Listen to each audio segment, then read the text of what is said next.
47 Harley Davidson Knucklehead, numbers matching. It's gonna be like a 60s diesel chopper, kind of scary looking and dark.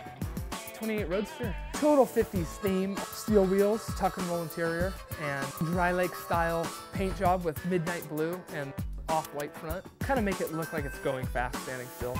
And you're gonna get it done all in your garage. Yep, my little tiny garage.